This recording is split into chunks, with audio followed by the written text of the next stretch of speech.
All right, hi everyone, Coach Abs here and welcome sa panibagong segment ng ating program na Ask Me Anything. So nagkaroon tayo ng kaunting revision, o not revision but upgrade dito sa group natin, no? Nang sabi natin that you can post anything that you want to learn, Power BI, SQL, Python, and Microsoft Excel, or in short, na lahat ng related sa data analytics, no? Pero syempre, mas magfo-focus tayo sa Power BI kasi yun ang isa sa mga expertise natin. So if you have any question regarding sa career ninyo, you can post here dito sa ating Data Analytics Philippine Group. Join lang kayo dyan, post kayo dyan. And yes, of course, gagawa natin yan ng tutorials. At syempre, yung tutorials natin ay live po yun. So, depende sa katanungan. Kung yan po ay technical, it could be tutorials. Kapag ito naman ay more on career growth or career building, yan, more on mentoring in coaching tayo. But in this case, so yes, once again, my name is Coach Abs. You can use the tagline of Abs the Analyst and learn from the expert, think like an expert. Yan yung tagline natin. Tapos syempre, hindi na tayo magpapatumpik-tumpik pa, no? Sasagutin natin ang tanong ng bayan na how to schedule, how to refresh on Power BI. So in this case, meron tayong gagamitin dito which is ito yung pang-sample natin, yung HRIS natin, HR reporting system natin. So sa Power BI kasi, okay, pag nag-change ka ng kahit na ano doon sa dataset natin, take for example in this case, no, kunyari sa dataset natin dito, ano man pagbabago yung gagawin natin sa dataset natin. Okay, so for example, this, no, pag may binago ka dyan, automatic yan, magbabago dito sa Power BI kapag minalwal natin na i-click yung refresh table natin na to. So, if you look at it, sabi dito, refresh all tables to access the latest data. So, pag click mo ng refresh dito, no, ano man ang changes sa dataset natin, it will automatically update here sa Power BI kapag nag-click ka ng ganito. So, paano naman kapag ang gagawin natin ay you don't need to click the refresh button pero magkakaroon na siya ng automatic refresh, ika nga, di ba? So, yep, of course, kung sa Power BI desktop ang sisilipin natin, pwede tayo sigurong gumawa ng script, pwede tayong gumawa ng Power Automate, pero hindi yan ang pinakapunto ng usapan natin, no? Kasi for you to be able to refresh the data, okay, automatically schedule refresh natin, kung ano man oras mo yung gusto. Halimbawa, ang trigger natin is 5 o'clock in the morning, kung anong time zone man yun, mangyayari yon doon sa ating Power BI service. Okay? So, ini-schedule yung ating auto-refresh, hindi dito sa Power BI desktop, but doon sa Power BI service natin. So, with that, ang gagawin natin, ipapublish natin tong dashboard natin or tong report natin na to sa ating Power BI service. Paano gagawin yon? Ang gagawin lang natin is punta lang natin to, yung home natin. And of course, we have to click this publish.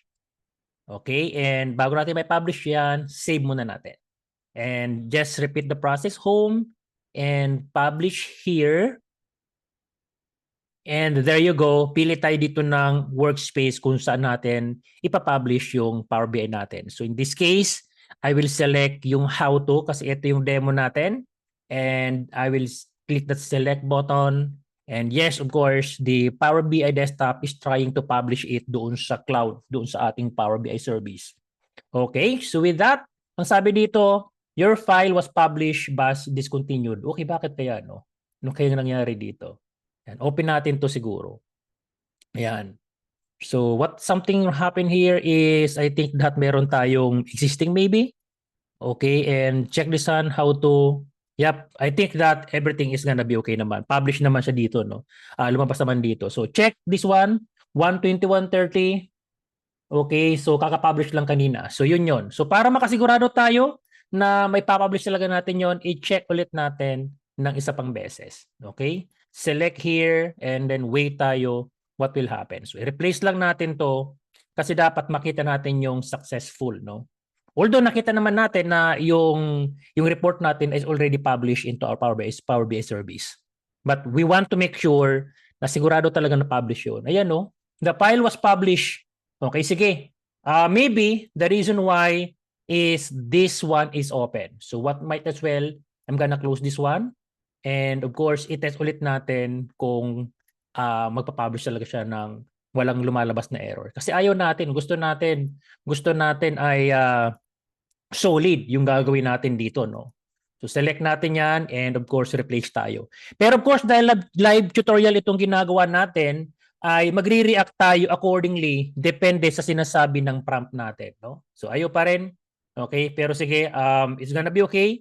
And this one is already published naman na kahit pa paano, no? Yun ang maganda doon kasi naka-publish naman na. Okay, so okay, close natin yan. Tapos there you go. So ito yun, di ba? So pag open natin na to, ito yung pinaka-report natin. So now, the question here is that, balikan natin tong katanungan natin kanina. How to schedule auto-refresh on Power BI. So nasabi natin, okay, every time na mag-click ka ng refresh dito, what will happen is i-refresh niya yung page natin. And every time na nag-click ka ng publish dito, anuman ang changes doon sa dataset natin, automatic marireplace niyan yung Power BI service natin na report natin. Yun yung dalawang bagay na nangyayari. Pero hindi naman kasi pwede na every time na meron kang gustong i-refresh na report doon sa cloud natin is what you're gonna do is just to republish like this. 'Di ba? So medyo tedious task 'yon. Kaya gagawin natin is maybe we will make it automated ika nga. Okay? So that is one thing. Ngayon, kung halimbawang hindi natin alam yung ginagawa natin, okay? You can use yung ating ChatGPT. Okay? We can use our ChatGPT para matanong natin ano ba yung pwede natin gawin doon sa problema natin. For example, ang case natin for this tutorials is how to schedule auto-refresh in Power BI. No, yan yung pinaka-tutorials natin. So, check natin. Ito yon. Okay, how to schedule auto-refresh in Power BI. Yan. Open natin to. Then, of course, magbukas tayo dito ng ChatGPT para sa atin. So we'll open the ChatGPT and let us ChatGPT here. Okay, so there you go. Okay, lagyan natin ng question mark. Okay, and the ChatGPT will generate something. Yan. So number 1, in Power BI Desktop, ang sabi dito, does not support automatic schedule refresh. So nasabi na to kanina, di ba? And kaya kung gusto mong ma-refresh po talaga yan, ang gagawin mo is go here sa ating Power BI na to, tapos i-click natin tong refresh na to. So something like this. Okay? And of course, to automate, yan sabi natin, you need to publish the report in Power BI service. Okay, kaya ginawa natin, we publish with this, and everything is na-publish natin. Okay? And of course, pagdating doon sa ating cloud natin, in our Power BI service, once you publish your report to the Power BI service, ito ang gagawin natin. So number 1, you will log in dito sa ating Power BI service natin. So you can click that if you want, tapos you can open the link. Okay? Magre-redirect yan sa current Power BI na meron ka. So at the moment, I have an account sa aking Power BI service. If you don't have, please create. No? And of course, sabi dito, okay, ang gagawin ko dito is I will drag it here na lang para madali para sa atin mag back and forth, no? Para alt-tab na lang tayo. Okay, nakapag-login na tayo. Then next to this is, sabi dito, navigate your workspace. So ibig sabihin, yung workspace natin, ina-navigate natin ng ganito. Okay, and we know, nasabi natin kanina, na na-publish natin yung report natin dito sa how to workspace natin. So just open that and there you go. Ito na yung sample natin. Now, balikan natin itong ating ChatGPT natin. Ang sabi dito, find the dataset link to your report. Yung dataset na tinatawag natin dito is ito po yung semantic model na to. So pag nahanap na natin to, yan ang pipiliin natin.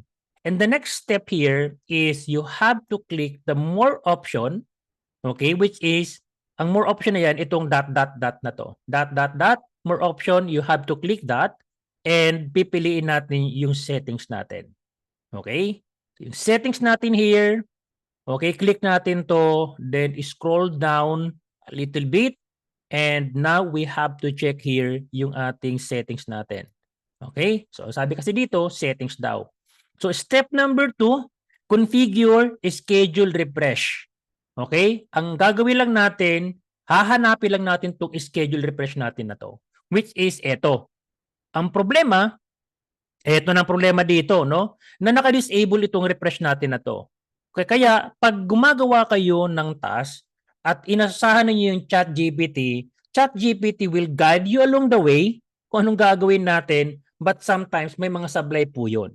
Kaya dapat bilang isang data analyst or bilang isang Power BI developer, ma-develop yung tinatawag natin na critical thinking and problem solving skills. Saka yung research ability, yung pagre-research natin, yung capability to research. So ito kung susundan natin, tama naman, no? There's nothing wrong with the ChatGPT instruction, but the problem here is that yung refresh natin dito naka-disable. At meron siyang mga naka-disable pa dito. Halimbawa dito yung data source credentials natin. We don't know kung paano to gagawin. Maybe you can follow up ChatGPT na itong part na to. Tatanungin mo siya. Okay? Halimbawa dito, okay, may refresh button or menu or link, sabihin natin ganyan, menu is disabled. Okay? Disabled. How can I fix this? Yan. How can I fix this? Okay? Meron pang ano, no? Meron pang AD, no? So, ang sabi dito, ayan, yan, ang dami niyang sasabihin na on-premise gateway, okay, yung local, magulo na sa buhay natin. Magulo na. Magulo na kasi di natin alam kung ano gagawin natin dito, no? Kumbaga, ang dami nang nagsangasangang problema para sa atin. Pero sinasabi ko sa inyo na bilang isang data analyst, dapat matuto tayong gawa ng paraan yung mga bagay-bagay. Okay, so in this case, hindi natin ito susundan kasi ito ang pinaka-purpose ng tutorials natin. Na kung saan, ituturo ko sa inyo, ito na nga yung ating kung paano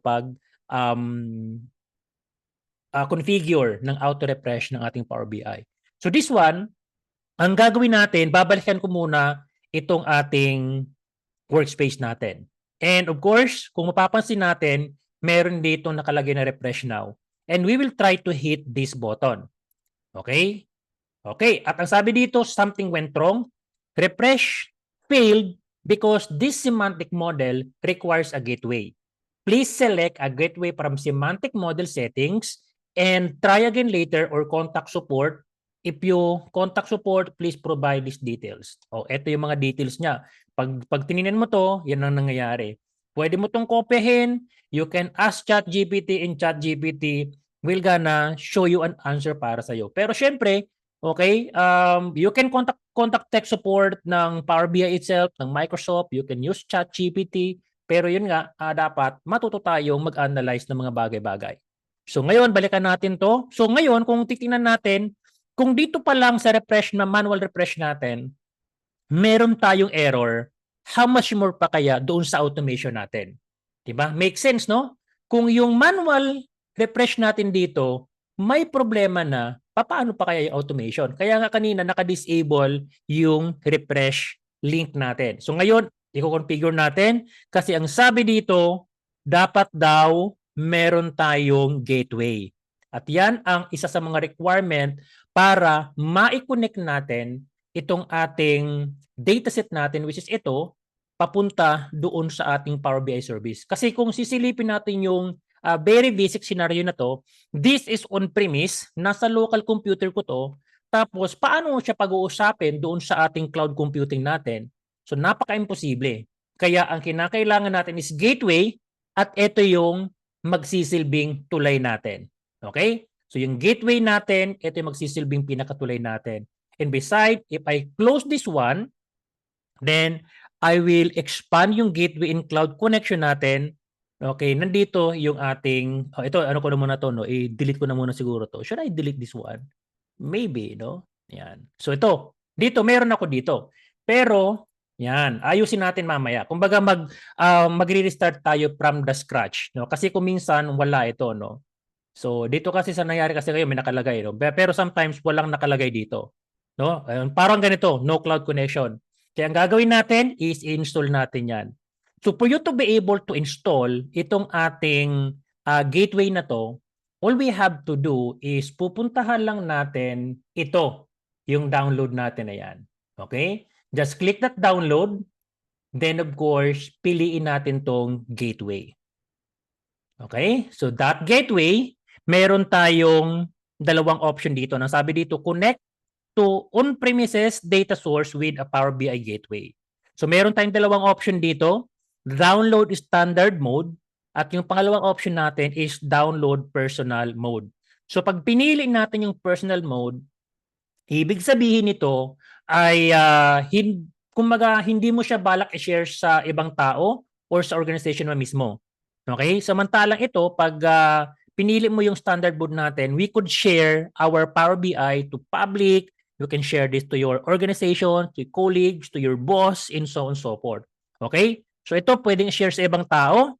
Okay? Ito naman personal, hindi mo siya pwedeng share sa ibang tao. Kumbaga, pang sarili mo lang, no? Pang sarili mo lang.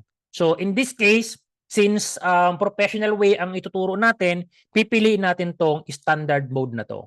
So i-click natin tong download na yan, then the Power BI will automatically download yung ating on-premise connection natin to Power BI, yung gateway natin.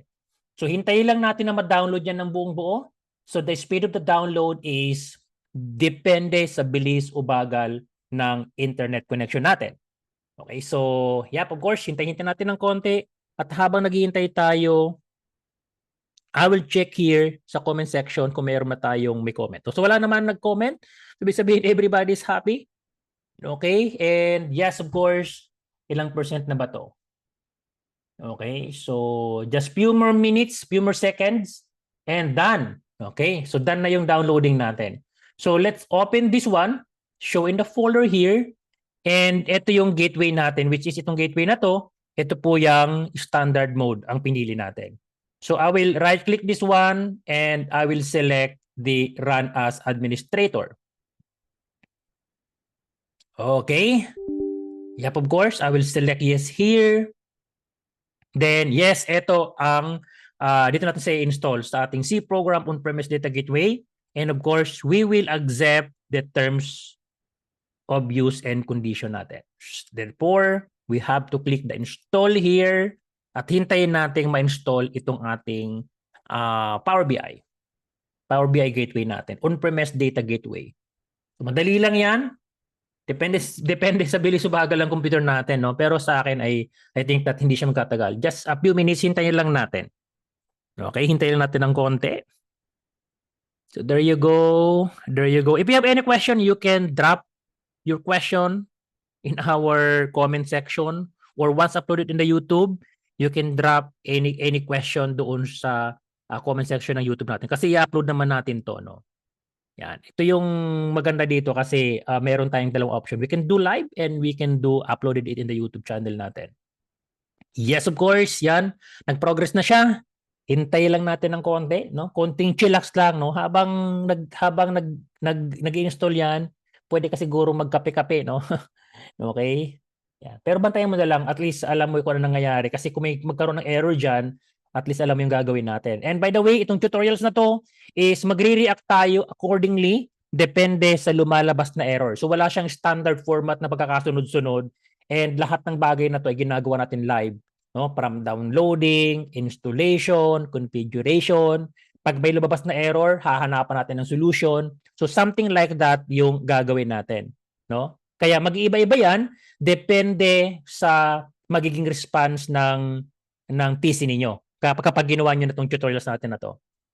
Okay. So, I think that everything is patapos na. Okay. And there you go. No? Ang sabi dito, on-premise data gateway, almost done. And next to this is itatype natin yung email address natin na gagamitin natin sa gateway natin. So kung ano yung ginagamit natin ng pang-login dito sa ating Power BI service natin na to, okay, yan din ang gagamitin natin na email dito sa gateway natin na to. Kumbaga, dapat sila mag-sync. So ang ginamit ko ditong pang-login is yung MIS at datasenseph.com. So therefore, ang email address na ilalagay ko dito is email address ng MIS at datasenseph.com. Okay? So ulitin ko lang ha.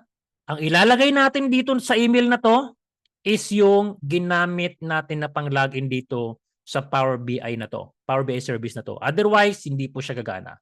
Okay? So let's sign in. Okay? And of course, let's confirm that. Okay? Connected sa Windows natin. And yes, of course, there you go. Okay, so ang nakalagay dito is you are assigned misdatasciencepage.com and ready to register the gateway. So meron kang pagpipilian dito. You have to register as new or pwede mong i-migrate para sa atin. So in this case, what I'm gonna do here is I will select here itong ating register new. Kumbaga brand new ang gagamitin natin. Okay, and then next. Tapos ito, yung on-premise gateway natin, ilalagay natin dito yung pangalan na gusto nating ilagay. No? For example, with this demo, MIS HR Gateway. No? Yan, gateway. Yan yung pangalan ng gateway natin. Ito yung pangalan ng connection natin. Tapos of course, recovery key in case magkaroon ng something went wrong, nagkaroon ng error, gusto mong i-recover yan, pwede natin itong i-recover later on. So this one, I will put a 8 characters no na recovery key natin. Okay, and I will confirm that. Okay, pwede niyo i-check no add to existing gateway cluster. So you can check that, learn more para maintindihan natin ito nangyayari dito. But in this case, I will ignore na lang this muna. Then of course, I will click yung configure natin. And let's see kung anong pwede mangyari. Otherwise, gagawa natin ng paraan kung ano yung pwede natin magawa sa live demo natin na to. No? Kasi ito, live demo to, wala tong cut, walang filter. Okay, kung anong ibibigay na response sa atin ng computer, we will react accordingly. Okay? So there you go. Okay, so ready? Yan. The gateway MISHR gateway is online and ready to use.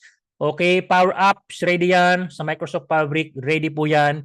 You can explore kung ano ang nakalagay dito. For example, yung service settings natin, yung diagnose here, yung network, yung connectors natin dito. Nandito naka-install yung connectors natin, and the recovery key, and so on so forth. So nakita natin dito ang sabi, online and ready to use. Now, we could click the close button para sa atin. Okay? So, but ito hindi pa rin siya naka-enable, no? So, ang gagawin natin dito sa ating gateway in cloud connection natin, since ito yon, yan, ito yung ating path natin from drive D, kumpleto po yan hanggang doon sa CSV file na meron tayo, which is itong dataset natin na to. Okay? Ima-maps natin yan, no? Ima-maps natin yan. O kung sometimes, kung hindi ito makita, pwede mong i-click yung arrow down ng action natin. Okay? But this one is running on ABS. Select all this data source to use. No? So, maps natin to. And yes, of course, piliin natin yan dito.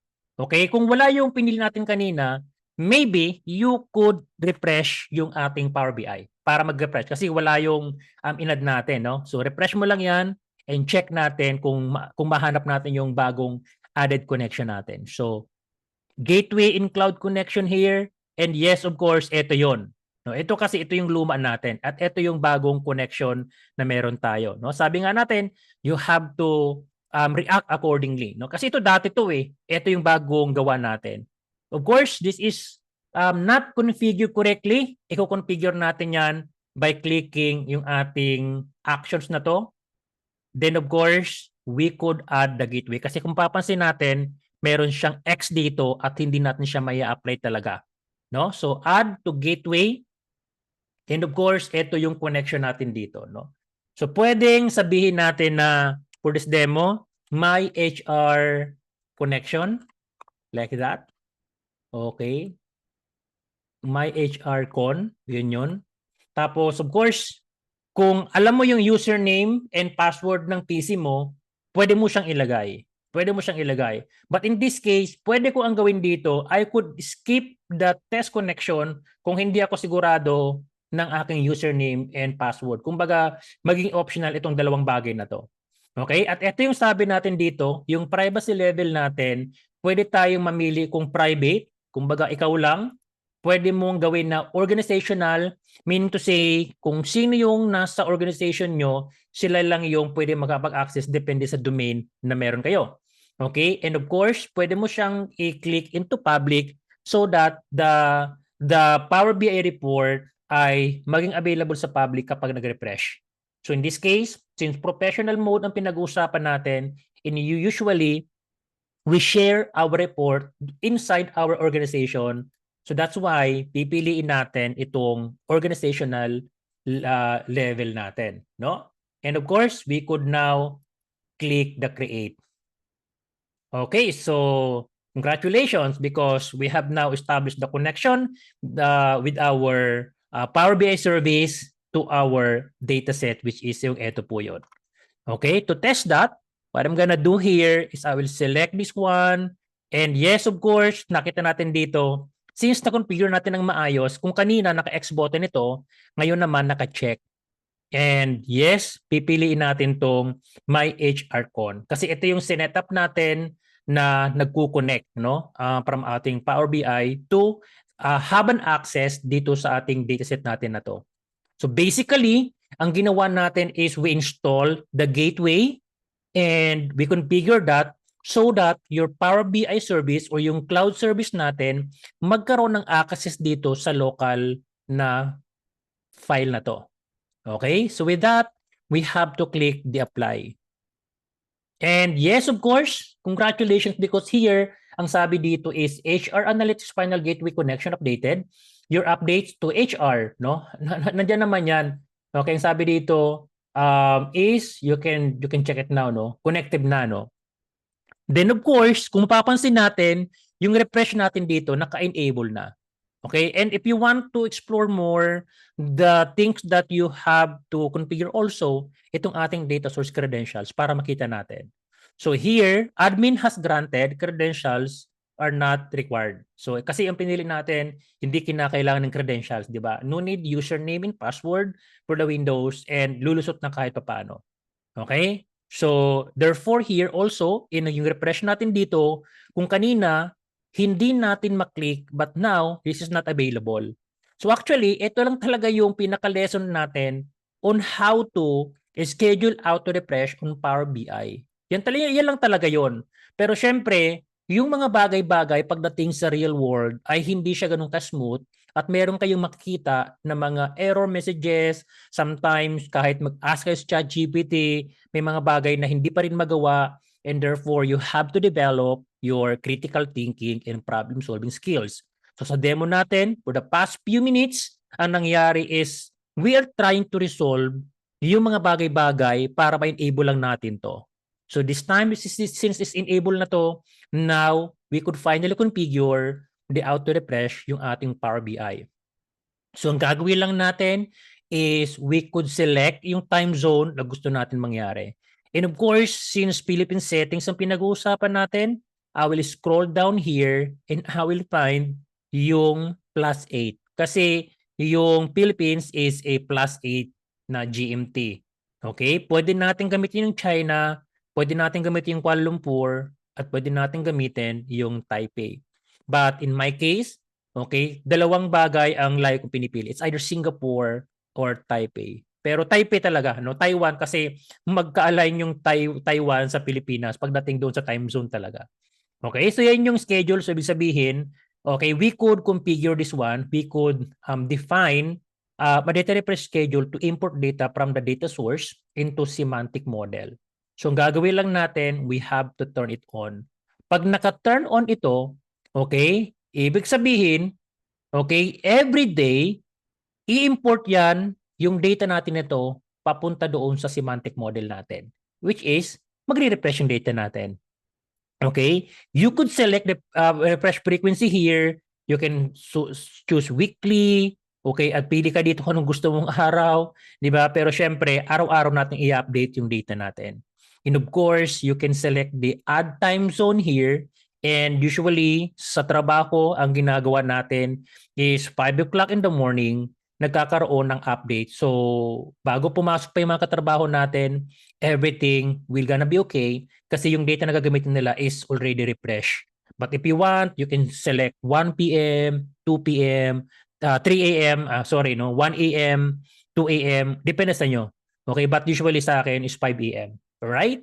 And you can add more time here kung anong gusto mong ilagay dito. For example, every 5 o'clock in the morning magre-refresh, or sabihin natin na every 11:55 or 11:30 magre-refresh ulit. It's up to you kung anong gusto mo. Add ka ulit bago mag-uwian, okay? Or sabihin natin na pagka-uwian na ng hapon, you could select 5 and this one is PM. Pagka-uwian, yung data natin magre-refresh. Automatic po yun. Okay, so ito yung mga schedule na ginawa natin dito. And of course, yan, send refresh failure notification to. Kung nagkakaroon ng problema is, we can check this one. The notification will appear here kung mayroong problema, or you could select this one also, this contact, para kung magkaroon man ng problema sa pag-sync ng data natin between our local data on-premise to our cloud, it will notify our email. So in this case, what I'm gonna do is I will add mis@datasenseph.com. So meaning to say, pag nagkaroon ng error doon sa aking auto-refresh, dalawang bagay ang ino-notify. It could notify me here in our Power BI service. At the same time, it will send an email on my side. So if you have a personal here, you can add more email para mas maraming notify. And pag okay na po yan, you can click that apply. So there you go. Yan. Schedule changes has been applied. So congratulations. Now, okay, itong bagay na to, itong HR natin na yan, HR data analytics natin ay magre-refresh yan doon sa itinalagang oras natin. And in case magkaroon ng failure, it will notify our semantic model here, and of course yung sa email natin. Okay, so sana meron kayong natutunan sa quick tutorials natin na to, and of course, okay, once again, this is your Coach Abs, at pangarap natin na maging data analytics capital of the world ang Pilipinas. At magagawa lang natin to kung sisimulan natin at magtutulungan tayo. Thank you so much and God bless. Sana nakatulong itong how-to na tutorials natin, and of course bite size. So if you're looking for something like this, kung nagustuhan mo itong tutorials natin, ay paki-follow ng ating Facebook page. Mas ito yon. Join to our group, kasi dito ko kadalasan hinuhugot yung mga katanungan natin. And of course, last but not the least, okay, paki-subscribe na din sa ating channel na to, kasi dito ko yan i-upload yung lahat ng bagay na to. Okay, so with that, okay, goodbye sa ating lahat, at naway lumago tayo sa karunungan at sa kaalaman. Thank you and God bless. Bye.